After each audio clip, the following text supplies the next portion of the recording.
Okay, so after reflection and refraction on the basis of wave theory, now we are going to discuss behavior of prism, lens and mirror towards the plane wavefront. Okay, क्या पढ़ने वाले हैं हम? Behaviour पढ़ने वाले हैं. कैसा behaviour? जैसे अभी हमने रिफ्लेक्शन का कंसेप्ट पढ़ा, जब रे ऑप्टिक्स में तो पढ़ लिया था, लेकिन कोई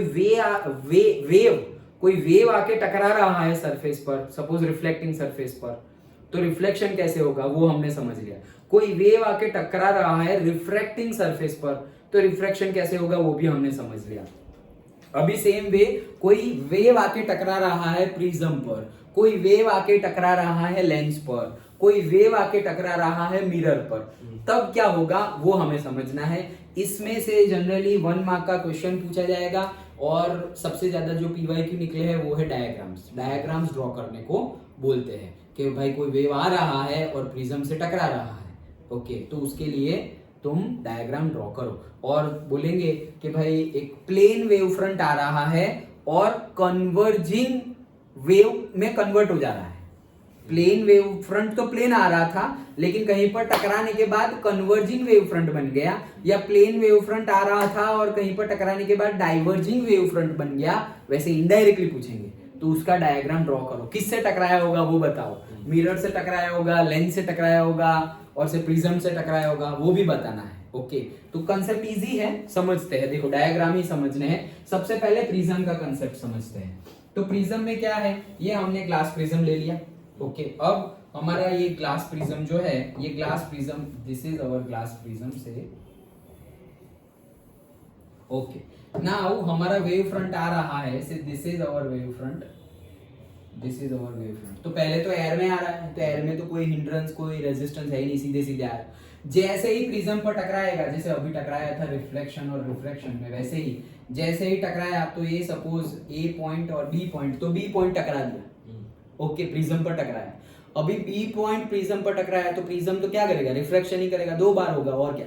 ओके, जैसे लाइट रे ऑप्टिक्स में किया था वैसे ही. तो बी पॉइंट का रिफ्रैक्शन स्टार्ट हो गया, तो बी पॉइंट का रिफ्रैक्शन स्टार्ट हो गया, लेकिन ए पॉइंट का रिफ्रैक्शन स्टार्ट हुआ नहीं. सो बी पॉइंट का रिफ्रैक्शन स्टार्ट हुआ है, मतलब बी पॉइंट में से जितने भी सेकेंडरी वेवलेट्स इमिट हो रहे हैं वो सेम टाइम पीरियड में कम डिस्टेंस ट्रैवल करेंगे. मत क्योंकि उसका रिफ्रैक्टिव इंडेक्स, ये एयर है तो एयर का रिफ्रैक्टिव इंडेक्स μ1 और ये ग्लास है तो ग्लास का refractive index μ2. μ2 is greater than μ1, μ2 is greater than μ1, तो इसका रिफ्रैक्टिव इंडेक्स ज्यादा है. तो हमें पता है कि क्या आएगा, जो v1 है will be greater than v2, क्योंकि स्पीड तो एयर में ही ज्यादा होगी ना, μ2 ज्यादा है तो रिफ्रैक्टिव इंडेक्स ज्यादा है तो स्पीड कम हो जाएगी, inversely proportional. μ is equals to c/v, अभी देखा हमने फिर से. डन. तो यहां पर सेम टाइम जैसे कि 10 सेकंड, तो ये 10 सेकंड में ये बी पॉइंट सपोज मान लो कि बी डैश पर पहुंच गया. 10 सेकंड में ये बी पॉइंट वाला जो वेव फ्रंट था वो ट्रैवल करते करते करते करते कहां पहुंच गया, बी डैश पर पहुंच गया. वही सेम 10 सेकंड में जो मेरा ए है वो तो ज्यादा डिस्टेंस ट्रैवल करेगा, उसका तो पहले से ही रिफ्रैक्शन स्टार्ट ही नहीं हुआ, और तो मतलब उसने तो ज्यादा डिस्टेंस ट्रैवल कर लिया. और जब रिफ्रैक्शन स्टार्ट हुआ, अभी तो स्टार्ट हुआ और खत्म हो गया. कितना फटाफट खत्म. इसका तो रिफ्रैक्शन स्टार्ट हुआ तो चल रहा है. ओके, इसका तो रिफ्रैक्शन स्टार्ट हुआ, खत्म हुआ और वापस वो एयर में जा रहा है. तो जब तक ये वेव फ्रंट, बी पॉइंट वाला वेव फ्रंट बी डैश पर पहुंचेगा for the same time period, A point वाला वेव फ्रंट ज्यादा डिस्टेंस ट्रैवल कर लेगा. ओके, तो वो ज्यादा डिस्टेंस ट्रैवल करके सपोज ए डैश और यहां पहुंच गया. अभी यहाँ ए डैश पर पहुंच गया, तो अगर हम फिर से वेव फ्रंट को, जो सेकेंडरी वेवलेट्स है उसको टेंजेंट ड्रॉ करें तो हमारा वेव फ्रंट बन जाएगा. तो यहाँ पर हमारा वेव फ्रंट कहाँ बन रहा है, से हियर.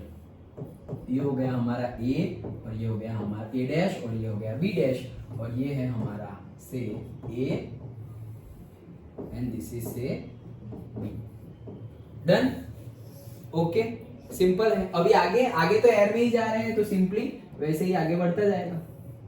तो प्रिज्म से टकराएगा तो ऐसा होगा. सिंपल है, डायग्राम ही ड्रॉ करना है. ओके, नाउ तुम्हें रे दिखाने हो तो रे भी दिखा सकते हो. जैसे कि रे, जो लाइट रे है वो ऑलवेज परपेंडिकुलर होंगे किससे, वेव फ्रंट से.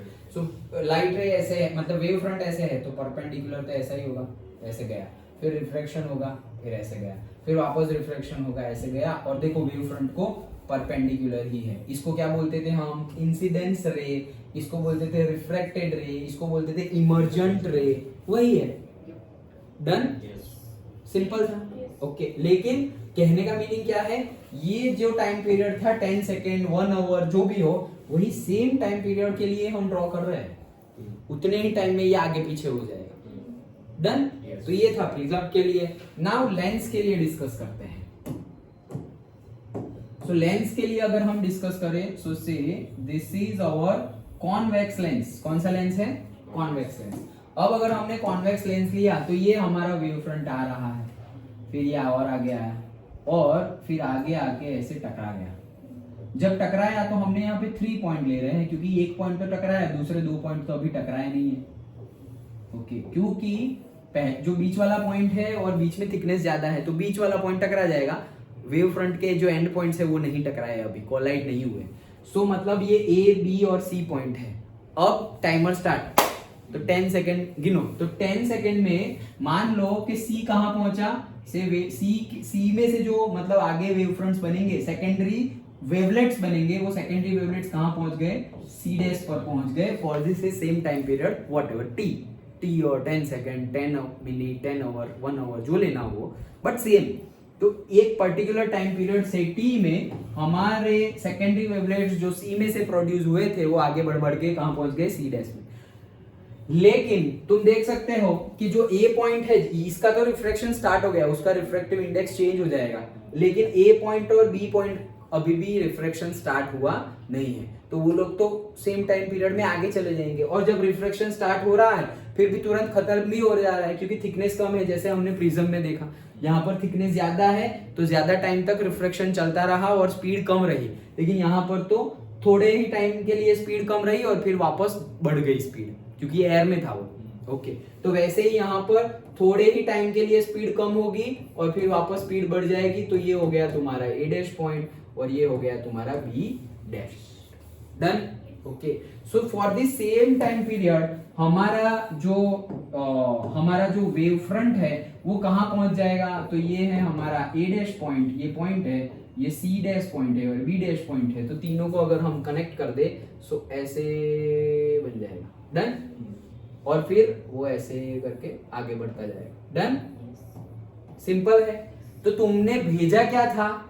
देखो, जैसे कि हम पैरेलल रे भेजते थे तो वो इंक्लाइंड होके से फोकस में से पास हो जाता था, अब वो पैरेलली रहा नहीं। वैसे ही यहाँ पर हमने प्लेन वेव फ्रंट भेजा, लेकिन लेंस में से पास होने के बाद, लेंस में से रिफ्रैक्ट होने के बाद वही प्लेन वेव फ्रंट कैसा बन गया? हमारा ऐसा। तो ये क्या हो रहा है? देखो, ये बढ़ रहा है या कम हो रहा है? कम हो रहा है ना, एक पॉइंट पे जा रहा है, देखो छोटा छोटा होता ही जा रहा है, मतलब ये क्या हो रहा है? कन्वर्ज हो रहा है। तो याद रखना भी इजी है, कॉन्वेक्स लेंस को हम क्या बोलते हैं? Converging lens. तो कन्वर्जिंग लेंस होगा तो वो कन्वर्ज कर देगा, तो वहां प्लेन वेव फ्रंट को क्या बना देगा? वो कन्वर्जिंग वेव फ्रंट बना देगा। सिंपल है। तो ऐसे ही ड्रॉ करना है, जैसे हम रे डायग्राम मतलब रे ऑप्टिक्स के लिए डायग्राम ड्रॉ करते थे कि ऐसे अगर पैरेलली आ रहा है तो पैरेलली आके फिर क्या करेगा? वो फोकस में से पास होगा, पैरेलली आएगा। तो देखो, ये रिफ्रैक्शन होकर फोकस में से पास कर रहा है ना, एक्चुअली ये सारे ही वेव फ्रंट को 90 डिग्री पे ही है। देखो, ये सारे एंगल कौन से हैं? 90 डिग्री। और ये तो ऑप्टिकल सेंटर से पास हो रहा है, तो सीधा ये भी सारे क्या बनेंगे? 90 डिग्री। डन? ओके, तो सिंपली बस हमें यही, तो प्लेन वेव फ्रंट हमने भेजा था कॉन्वेक्स लेंस से रिफ्रैक्शन के बाद, वो क्या बन गया? Converging spherical wave front. Done? Simple है, समझ में आ गया? पक्का? ओके, एंड नेक्स्ट अभी हम समझते हैं कौन सा? से कॉनकेव लेंस। तो ये रहे हमारा कॉनकेव लेंस, ये हमारा कॉनकेव लेंस है। अभी कॉनकेव लेंस में भी सेम, ये अगर हमारा प्लेन वेव फ्रंट आ रहा है और से यहाँ आके टकरा गया, तो अब देखो, पहले मिडल पॉइंट टकरा जाता था लेकिन एंड पॉइंट नहीं टकराते थे। यहाँ पर उल्टा हो गया, एंड पॉइंट टकरा गए लेकिन मिडल पॉइंट अभी टकराया नहीं है। तो क्या होगा? तो अभी for the same time period, again for the same time period से टी, ये ए पॉइंट की जो सेकेंडरी वेवलेट्स है वो बढ़ बढ़ के जब ए डैश तक पहुंचेंगे और सी पॉइंट के सी डैश तक पहुंचेंगे, तब तक, और वो सेम होंगे जब तक ए डैश पर पहुंच जाएगा, सेम टाइम पीरियड में सी भी सी डैश पर ही पहुंचेगा सेम टाइम। क्यों? क्योंकि थिकनेस ऊपर और नीचे क्या है, सेम। अगर सेम होगी तो सेम ही डिस्टेंस कवर करेंगे, रिफ्रैक्टिव इंडेक्स भी सेम ही है। Done, okay. और थिकनेस भी सेम है, तो सेम डिस्टेंस ट्रैवल करेंगे, तो ये जो ए डैश होगा वही सी सी डैश होगा। लेकिन ये भाई साहब को तो जब तक इनका रिफ्रैक्शन स्टार्ट हुआ, इसका तो स्टार्ट ही नहीं हुआ, तो वो तो जल्दी जल्दी आगे बढ़ेगा। जल्दी जल्दी आगे बढ़ा और फिर जैसे ही रिफ्रैक्शन स्टार्ट हुआ थोड़ी देर में खत्म ही हो गया। टाइम पीरियड बहुत कम है, क्योंकि बीच में से जो हमारा डाइवर्जिंग कॉनकेव लेंस है उसकी थिकनेस बीच में से बहुत ही कम होती है, हमने डिस्कस किया था। ओके, सो ये क्या हो गया, थिकनेस कम है तो उसकी स्पीड तो और बढ़ जाएगी। उसकी स्पीड अगर और बढ़ गई, अरे अरे अरे फोटोग्राफ सेव हो गया, उसकी स्पीड अगर और बढ़ गई तो क्या होगा, तो वो ज्यादा डिस्टेंस ट्रैवल कर लेगा। तो सपोज ये बी डैश यहाँ पहुंच गया, ए डैश और सी डैश तो वहीं पर है। सो अब अगर तीनों पॉइंट को हम कनेक्ट करें तो क्या हो जाएगा, लाइक दिस, ऐसा बना। डन। तो ये क्या हो रहा है, ये तो बड़ा होता जा रहा है, तो मतलब डाइवर्ज होता जा रहा है। सो प्लेन वेव फ्रंट भेजा था रिफ्रैक्शन कॉनकेव लेंस के बाद, कॉनकेव लेंस से रिफ्रैक्शन के बाद वो क्या हो गया, diverging spherical wave front. Simple है। ओके, नाउ याद रखना भी कुछ डिफिकल्ट नहीं है, क्योंकि कॉनकेव लेंस हम कब यूज करते थे, डाइवर्जिंग लेंस, उसका नाम ही है डाइवर्जिंग लेंस, तो वो डाइवर्ज ही हो रहा है। और जैसे प्लेन वेव फ्रंट हमारा दिखता था वैसे ही पैरेलली अगर आएंगे तो रिफ्रैक्शन के बाद जाएंगे, डाइवर्ज हो जाएंगे। लेकिन डाइवर्ज हो रहे तो भी हमें दिख रहा है कि वो जो हमारा वेव फ्रंट है उसके 90 डिग्री ही हमारा रह जाएगा। डन। और जो ऑप्टिकल सेंटर में से पास होगा वो तो सीधा सीधा ही जाएगा। ओके, सो ये हमने डिस्कस किया। तो सिंपली प्लेन वेव फ्रंट से क्या हो गया, डाइवर्जिंग स्फेरिकल वेव फ्रंट बन गया।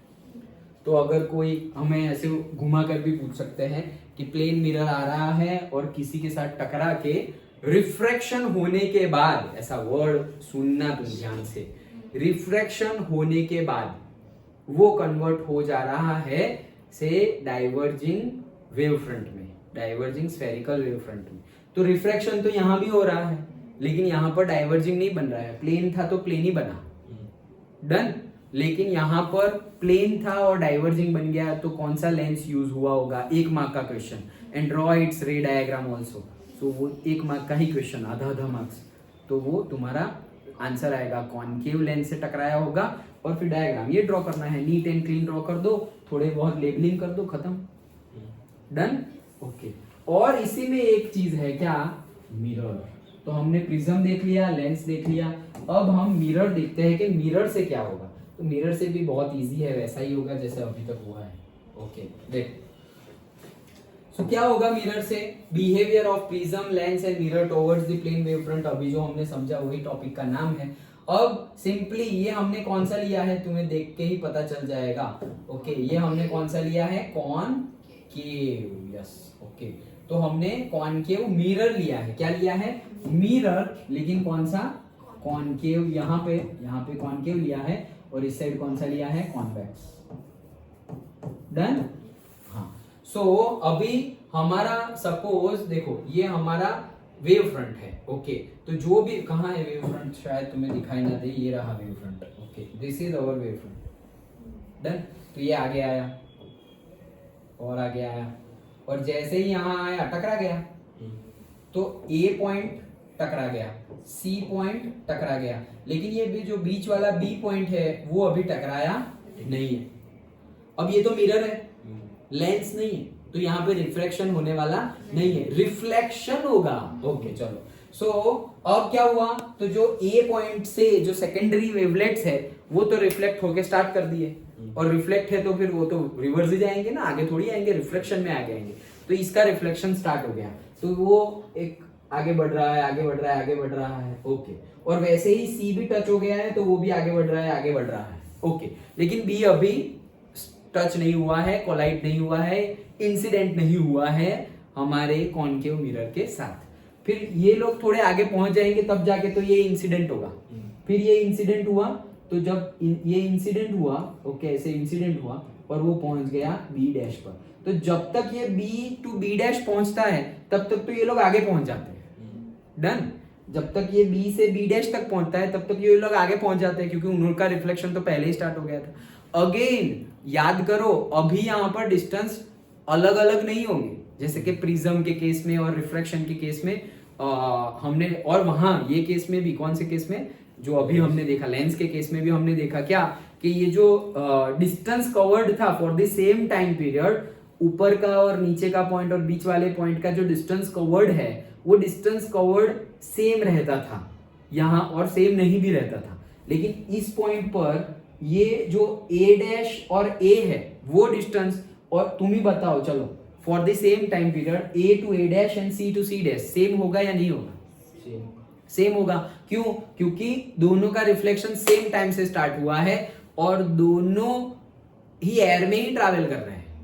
ओके, तो सेम टाइम पीरियड के लिए ए डैश और सी डैश क्या होगा? सेम होगा। लेकिन क्या ए डैश और सी डैश उस वो बी डैश से कितना होगा? ज्यादा होगा या कम होगा या सेम होगा? ज्यादा। सोचो ध्यान से। तुम कम बोल रहे हो, तुम ज्यादा बोल रहे हो। नहीं, कैसे तो मैं बाद में समझाऊंगा। मैं क्या बोल रहा हूं, ए डैश एक ऐसे जैसे ही ए पॉइंट और सी पॉइंट टच हुए वैसे ही हमारा टाइमर स्टार्ट, और वो टाइमर स्टार्ट हुआ और for the fix time period से 10 सेकेंड, तो 10 सेकेंड में ए पॉइंट के वेवलेट्स बने और कहीं पर पहुंचे, वही 10 सेकेंड में सी पॉइंट्स के भी वेवलेट्स बने और कहीं पर पहुंचे, और वही 10 सेकेंड में बी पॉइंट्स के भी वेवलेट्स आगे तो बढ़ेंगे ही। तो बी पॉइंट के जो वेवलेट्स आगे बढ़ेंगे वो डिस्टेंस, बी पॉइंट का डिस्टेंस, ए पॉइंट का डिस्टेंस और सी पॉइंट का डिस्टेंस तीनों सेम होंगे, या ए और सी का सेम होगा और बी का अलग होगा, और बी का अलग होगा तो ए और सी का बी से ज्यादा होगा या कम होगा? बी से ए और सी का ज्यादा होगा, बी से, क्योंकि वो डिस्टेंस बी और पोल के बीच का डिस्टेंस बहुत कम होता है, इसलिए वहां पर रिफ्लेक्शन के बाद, मतलब रिफ्लेक्शन के बाद वो ज्यादा ट्रैवल कर सकता है। लेकिन टाइम पीरियड सेम है। हाँ, टाइम पीरियड सेम। तुम्हारा आंसर क्या? सेम मतलब क्या? सेम ज्यादा होगा डिस्टेंस, ए और सी का ज्यादा होगा। ए और सी का और सेम होगा। ए और सी का तो सेम होगा, लेकिन बी की कंपेयर में ज्यादा होगा, ऐसा बोलो। नहीं, तीनों का सेम होगा। क्यों? तीनों के तीनों ट्रैवल कर रहे हैं एयर में, यहाँ पे रिफ्रैक्टिव इंडेक्स तो चेंज ही नहीं हुआ। तो ये लोग जब स्टार्ट कर गए रिफ्लेक्ट होना, तो रिफ्लेक्ट होके जब ये ए पॉइंट के सेकेंडरी वेवलेट जा रहे हैं, कहाँ ट्रैवल कर रहे हैं? एयर में ही ट्रैवल कर रहे हैं। और वही टाइम पीरियड में बी भी कहाँ ट्रैवल कर रहा है? बी के सेकेंडरी वेवलेट्स भी एयर में ही ट्रैवल कर रहे हैं। तो एयर में ही अगर ट्रैवल करेंगे, रिफ्रैक्टिव इंडेक्स चेंज नहीं होगा, तो उनकी स्पीड सेम रहेगी। तो अगर स्पीड सेम रहेगी तो डिस्टेंस भी सेम ही रहेगा for the same time period. Done? तो ऐसे घुमा फिरा के भी क्वेश्चन पूछ सकते हैं। भले ही हम मान लो कि इसने, ये लोग आगे पहुंच गए 20 डिस्टेंस ट्रैवल किया, तो ये शायद ऐसा समझो कि यहाँ का डिस्टेंस कम है 10, तो वो 10 और फिर वापस यहाँ पे दूसरा फिर से आ जाएगा ये वाला 10, तो 10 और 10, तो इसने भी 20 ट्रैवल किया और ये लोग भी 20 ट्रैवल करेंगे, क्योंकि ट्रैवल करना कहाँ पे है? एयर में ही ट्रैवल करना है। रिफ्लेक्शन के पहले या रिफ्लेक्शन के बाद ट्रैवल तो एयर में ही करना है। और अगर एयर में ही मीडियम सेम है और तुम्हारा फिक्स्ड टाइम है, तो स्पीड भी सेम ही होगी, क्योंकि रिफ्लेक्टिव इंडेक्स तो एयर का वही रहेगा। स्पीड कब चेंज होती है? जब रिफ्लेक्टिव मीडियम चेंज हो जाए, तुम्हारा रिफ्लेक्टिव इंडेक्स चेंज हो जाए। तुम आगे बढ़ो या टकरा के पीछे जाओ, लेकिन सेम टाइम पीरियड में सेम ही डिस्टेंस कवर करेंगे। क्यों? क्योंकि तुम बढ़ कहाँ रहे हो? एयर में ही बढ़ रहे हो। समझ में आ गया? नहीं? देखो क्या, ये ग्रीन कर दो। ये ए पॉइंट का रिफ्लेक्शन स्टार्ट हो गया, सेकेंडरी वेवलेट। हाँ हाँ, एक ही लॉजिक में करना है। हाँ, सेम कैसे होगा? मतलब बी, ए और सी। देखो ए और सी तो सेम होगा, वो तो समझ गए। तो ऐसा समझो कि ए और सी सपोज यहाँ पहुंच गए, यहाँ। ओके, ये ए डैश पॉइंट है और ये सी डैश पॉइंट है, और ये यहाँ का यहाँ से यहाँ का डिस्टेंस मान लो 20 सेंटीमीटर है। ओके, तो ये जो सेकेंडरी वेवलेट्स है ए पॉइंट से स्टार्ट हुए, कोई सी से स्टार्ट हुआ, कोई बी से स्टार्ट हुआ, लेकिन तीनों के तीनों एक ही वेव फ्रंट के पार्ट है, A point, B point, C point, तीनों के तीनों एक ही वेव फ्रंट के पार्ट है। मतलब ऐसा तो नहीं है कि वो वेव फ्रंट कहीं किसी और सोर्स से बना हुआ है, एक ही सोर्स से बना हुआ ये प्लेन वेव फ्रंट है ना। ओके, तो ये जो प्लेन वेव फ्रंट है उसके सारे अलग अलग पार्ट्स है, अलग अलग पार्ट्स है। ऐसा समझो कि ये वेव फ्रंट है। ओके, अब ये वेव फ्रंट है और उसमें point A point, B point, C point. तो ये ए, बी और सी, तो ये तीनों पॉइंट की स्पीड क्या होगी आगे बढ़ते समय? सेम होगी। क्यों? क्योंकि एक ही वेव फ्रंट के पार्ट है। तो यहां से सेकेंडरी वेवलेट्स बनेगा, यहां से बनेगा, यहां से भी बनेगा, फिर वो आगे बढ़ेंगे, आगे बढ़ेंगे, आगे बढ़ेंगे, फिर टेंजेंट ड्रॉ करेंगे तो सेम ही आएगा। अब मान लो कि ए पॉइंट और सी पॉइंट कहीं पर टकरा गए, तो वो तो पीछे जा रहे हैं, तो अब सेकेंडरी वेवलेट्स बनेंगे वो इस साइड बनेंगे, ऐसे बन गया। ओ सॉरी, इसका नहीं, हाँ चलो मान लो ये तो, इसमें तो इरेज भी नहीं है। अच्छा चलो ऐसे डन। तो ये ए और सी पॉइंट तो यहाँ पहुंच गए, ये है मेरा ए पॉइंट सेकेंडरी वेवलेट्स और ये सी पॉइंट का सेकेंडरी वेवलेट। लेकिन बी तो अभी टकराया नहीं, तो बी तो आगे बढ़ेगा। लेकिन ये किस में ट्रैवल कर रहे हैं? एयर में। अभी ए बी सी इसके पहले कहां ट्रैवल कर रहे थे? एयर में। टकराने के बाद भी एयर में ही ट्रैवल कर रहे हैं। तीनों एक ही वेव फ्रंट के पार्ट है, तो मतलब तीनों की स्पीड भी एक होगी। तो मैं बोल रहा हूं कि तीनों की स्पीड सेम है और तीनों के लिए सेम टाइम पीरियड है। तो speed is equals to distance upon time.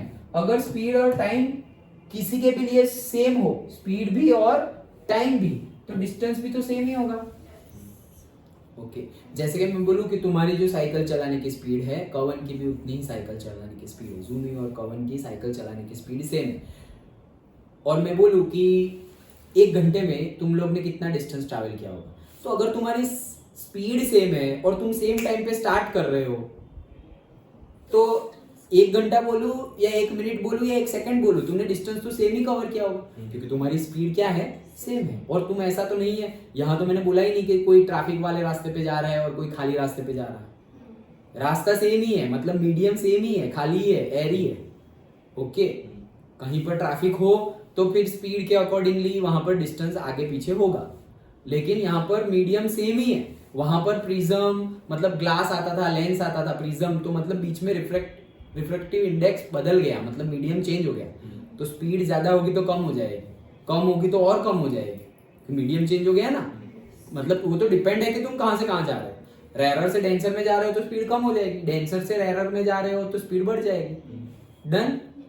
तो ये ए और सी आगे बढ़ गए, और लेकिन बी आगे नहीं बढ़ा, मतलब ऐसे आगे नहीं बढ़ा, वो एलएच लेफ्ट हैंड साइड में नहीं गया, वो राइट हैंड साइड में गया। लेकिन भले ही ये इधर गया और ये इधर गया, लेकिन ये जितना डिस्टेंस ट्रैवल किया है 20 सेंटीमीटर, इसने भी उतना ही डिस्टेंस ट्रैवल किया होगा 20 सेंटीमीटर। वो मैं बोल रहा हूँ। डन। क्योंकि तीनों एक ही वेव फ्रंट में है। अगर आगे बढ़ रहे होते तो भी सेम टाइम पर यहां पहुंच जाते, पीछे जा रहे होते तो भी सेम टाइम पे एक ही जगह पे पहुंच जाते। लेकिन अभी ये लोग आगे बढ़ने, पीछे बढ़ने लगे क्योंकि रिफ्लेक्ट हो गए। ये भाई साहब अभी रिफ्लेक्ट नहीं हुए तो वो आगे बढ़ेंगे, लेकिन सेम टाइम पीरियड में तो सेम ही डिस्टेंस कवर करेंगे, क्योंकि तीनों की स्पीड क्या है? सेम, और मीडियम भी क्या है? सेम। डन। पक्का पता चल गया? ओके चलो। सो तीनों के तीनों पॉइंट ए बी सी, तो ऐसा पूछ सकते हैं घुमा करके डिस्टेंस किसने कितना ट्रैवल किया होगा, तो सेम डिस्टेंस ट्रैवल किया होगा। डन। अच्छा, ये तो मेरे माइंड में आया तो मैंने पूछ लिया। अच्छा चलो, तो सेम डिस्टेंस ट्रैवल क्या होगा?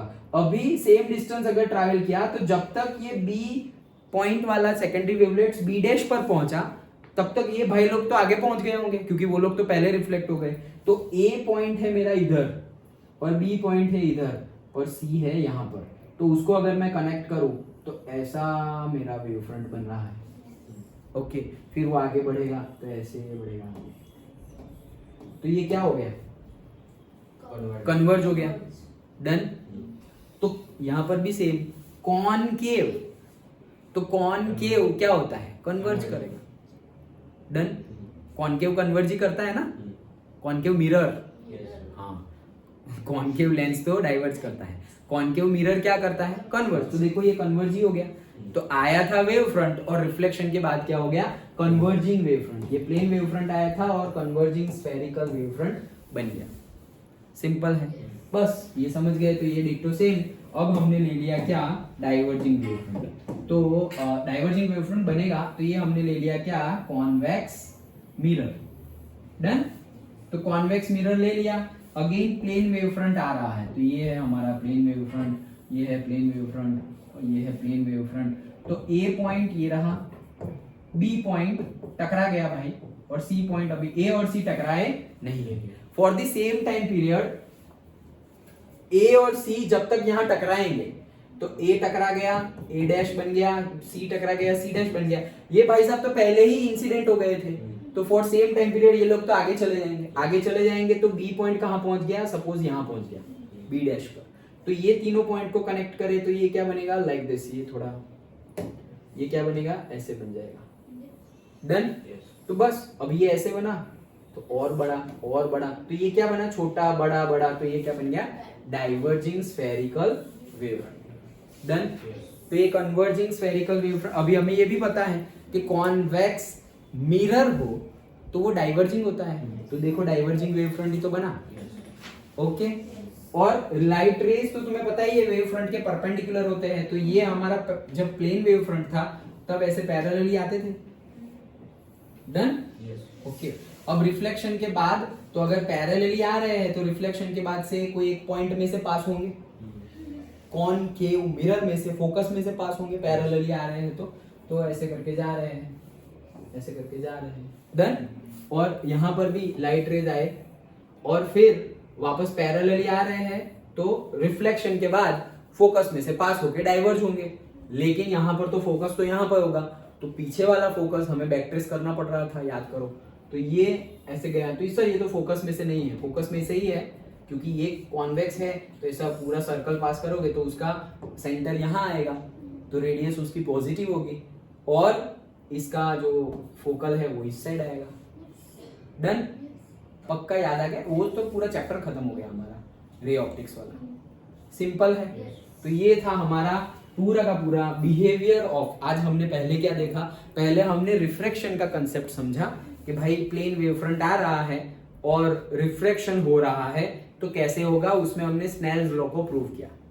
फिर हमने समझा कि अगर प्लेन वेव फ्रंट आ रहा है तो उसका बिहेवियर कैसे होगा, प्रिज्म के साथ, लेंस के साथ और मिरर के साथ। तो प्रिज्म हमारा ट्रायंगुलर प्रिज्म जो हम लेते थे वो, और हमारा से लेंस, दोनों लेंस देखे हमने, कॉन्वेक्स भी और कॉनकेव भी, और उसमें से क्या बनेगा, कौन सा स्फेरिकल वेव फ्रंट बनेगा, कन्वर्जिंग डाइवर्जिंग, वो भी देखा हमने। और मतलब उसके रिलेटेड क्वेश्चन कैसे पूछे जाते हैं, एक या मैक्सिमम से मैक्सिमम बहुत सारे 2-3 क्वेश्चन एक ही क्वेश्चन में डाल दे तो 2 मार्क्स में ये क्वेश्चन आएगा, और अगर सब कुछ पूछ ले तो ज्यादा मार्क्स में भी आ सकता है। प्रिज्म के लिए भी बताओ, कॉनकेव कॉन्वेक्स मिरर और कॉनकेव कॉन्वेक्स लेंस, सबके लिए बताओ तो भी ज्यादा मार्क्स हो जाएंगे। डन। ओके। सो मिरर के लिए प्लेन वेव फ्रंट की रिएक्शंस क्या रहेगी, मतलब रिफ्लेक्शन रिफ्रैक्शन हो रहा है तो कैसे क्या होगा कोलिजन के बाद और इंसिडेंस के बाद, ये हमने समझा। अंडरस्टूड? पक्का? हाँ बोलो सर। अगर डिस्टेंस पूछे कि कॉनकेव में कितना ट्रैवल करेगा रिफ्लेक्शन के बाद, तो फोकस जितना ही ट्रैवल करेगा, जितना फोकस है उतना। हाँ, कॉनकेव में अगर पूछे कि प्लेन वेव फ्रंट, मतलब प्लेन वेव फ्रंट कितना डिस्टेंस ट्रैवल करेगा, तो हम ऐसा तो नहीं बोल सकते कि फोकस जितना ट्रैवल करेगा। वो प्लेन वेव फ्रंट में से जो प्लेन वेव फ्रंट के परपेंडिकुलर जो लाइट रेज है वो सारी फोकस पर इंसिडेंट हो जाएगी, ऐसा हम बोल सकते हैं। तो इंसिडेंट हुई तो फिर कन्वर्ज होगी वेव, वो कन्वर्ज हो गई लाइट रेज फोकस पर हो जाएगी। हाँ, लाइट रेज हो जाएगी। हाँ। बट वेव फ्रंट जरूरी नहीं है कि वहां जाके रुक जाए, जनरली रुक जाएगा। जनरली क्या होगा, रुक जाएगा। जैसे कि हम ऐसे ही वो स्टार्टिंग ऑफ द चैप्टर कि हम बैठे हुए हैं लेक पर, लेक के पास, बैंक ऑफ द लेक, और हमने ऐसा पत्थर मारा, तो पत्थर मारा जैसे कि तुमने यहां पत्थर मारा, और लेक है तुम्हारा से मे बी 10 किलोमीटर बड़ा लेक है, 10 किलोमीटर रेडियस का लेक है, तो तुमने पत्थर मारा तो वो यहां से जो वेव जनरेट हुआ वो कोई 10 किलोमीटर तक नहीं जाने वाला। ओके, वो 10 किलोमीटर तक पूरा तो जाएगा नहीं, थोड़े टाइम तक दिखेगा, और फिर वहां का पानी तो ऐसे ही स्टिल वाटर था तो स्टिल वाटर ही है भाई, ये वेव तो वहां तक पहुंचा ही नहीं। उसमें तुम हाथी को जंप करवाओ तो वहां तक जाएगा। डन। तो डिपेंड्स कि उसकी इंटेंसिटी कितनी है। तो जनरली ये भी जैसे जितना टकराया तो फोकस पे आते आते वो क्या हो जाएगा, से एकदम स्टेबल जैसा हो जाएगा। फोकस के बाद वेव फ्रंट नहीं है, वेव फ्रंट है लेकिन दिखेगा नहीं है, लेकिन दिखेगा। हाँ यस, हम ऐसा बोल सकते हैं कि है, बट वो अंदर ही मतलब सबमर्ज्ड हो गया है। मतलब ये जो अप एंड डाउन होते हैं, जो एम्पलीट्यूड होता है, वेव मतलब हम ऐसे दिखाएंगे। ओके, तो वो जो तुम फोकस के, ये तुम्हारा से मेन पोजीशन है, तो ये ऊपर वाला एम्पलीट्यूड, ये नीचे वाला एम्पलीट्यूड सेम ही होगा। ओके, तो जैसे ही तुम वो फोकस तक पहुंच गए ना, तो ये एम्पलीट्यूड क्या हो जाएगा, एकदम माइन्योर हो जाएगा, मतलब ऐसे हो जाएगा। एम्पलीट्यूड की अगर तुम लाइन ड्रॉ करो तो वही एक लाइन दिखेगी। मतलब एम्पलीट्यूड यहाँ ऐसा समझो, ये 10 सेंटीमीटर है और एम्पलीट्यूड हो गया 1 mm।